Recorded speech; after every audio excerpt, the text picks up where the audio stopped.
In 1492, a man set sail to find India. And that one mistake changed the entire course of human history. His name was Christopher Columbus. But here is what school never told you.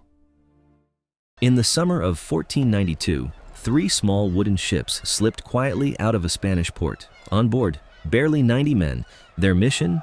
To find a new path to India, to the riches of the East. But the man leading them was about to make the single greatest mistake in history. A mistake that would change the world forever. His name was Christopher Columbus. For years, he had begged the kings of Europe to fund his voyage. For years, they laughed in his face. They told him his maps were wrong, his calculations foolish, his dream impossible. And the truth is, they were right. The world was far larger than Columbus believed. But he was stubborn. He was certain. And now, with the coastline of Spain fading behind him, there was no turning back, only the endless open sea. Day after day, the ships pushed west into the unknown. Food began to rot, water turned foul, the men grew weak and afraid. And here, Columbus did something very strange. Every night, he wrote in 2 separate logbooks. One held the real distance they had traveled. The other was a lie, showing a shorter journey to hide just how far from home they truly were. He navigated by the stars, alone with his secret. He lied to his own crew, night after night, simply to keep them sailing forward. So ask yourself this: was Columbus a fraud, deceiving desperate men? Or was he a visionary doing the only thing that could hold them together? Tell me what you think in the comments. Then, after more than 2 months at sea, a sudden cry rang out across the deck. High on the mast, a lookout was pointing at the water. There, floating gently on the waves, a single green branch, fresh leaves, after endless weeks of nothing but ocean. It could mean only one thing: land. On the 12th of October, 1492, Columbus stepped onto an unknown shore and claimed it for Spain.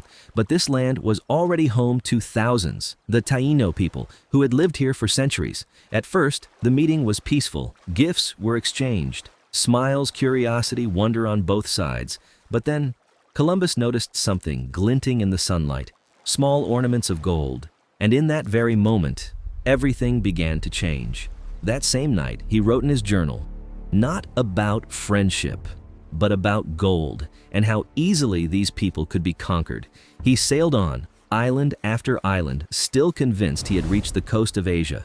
And then, on Christmas night, disaster struck. His flagship, the Santa Maria, was torn apart on a hidden reef. With his greatest ship lost, Columbus was forced to leave nearly 40 men behind in a tiny wooden fort on a foreign shore. The journey home was brutal. A savage storm nearly swallowed the ship's hull.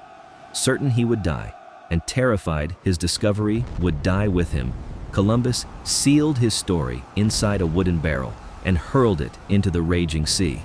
But fate was not finished with him. He survived, and when he returned to Spain, with gold, with strange new creatures, with captives from a distant land, he was welcomed as a hero before the king and queen, showered with glory and riches. And yet everything he believed about his discovery was completely wrong. The most famous explorer in history died believing he reached Asia. So why isn't it called Columbusia? Hold that thought.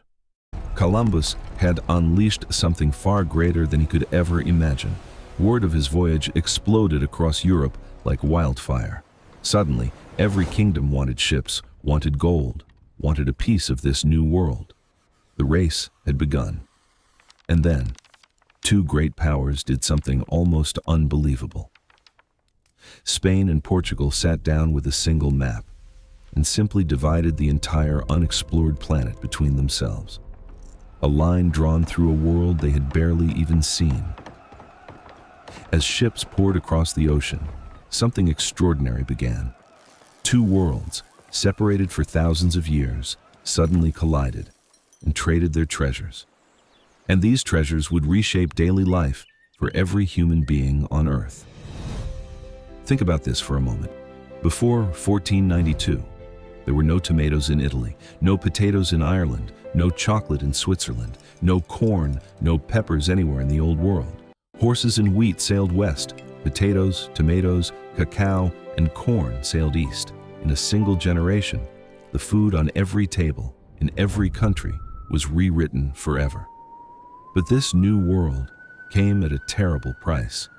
The Europeans did not just bring ships and flags, they brought diseases, sicknesses the native peoples had never faced before. With no defenses, entire villages vanished. Within a single century, much of the original population of the Americas was gone. And from that lost world, new cities, new nations, and entirely new peoples slowly rose. But now, we come to the strangest twist in this entire story. Because the man we remember, Columbus, went to his grave still insisting he had reached Asia. He never accepted the truth. But another man did. His name was Amerigo Vespucci, an Italian navigator who sailed these same waters just a few years later. And unlike Columbus, Vespucci understood exactly what he was looking at. This was no part of Asia.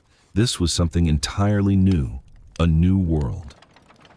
He wrote it all down, and thanks to the newly invented printing press, his letters spread across all of Europe, read by thousands of astonished people. And so, in the year 1507, a German mapmaker sat down to draw the new continents. He had read Vespucci's letters. He believed Vespucci was the true discoverer.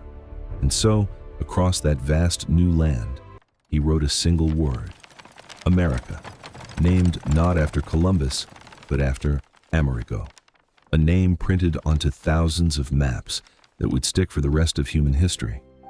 And it never changed back. Today, more than 1 billion people live across 2 vast continents, named after a man who never even set foot on most of them, while the man who truly opened the door is remembered for a mistake. So let me leave you with this.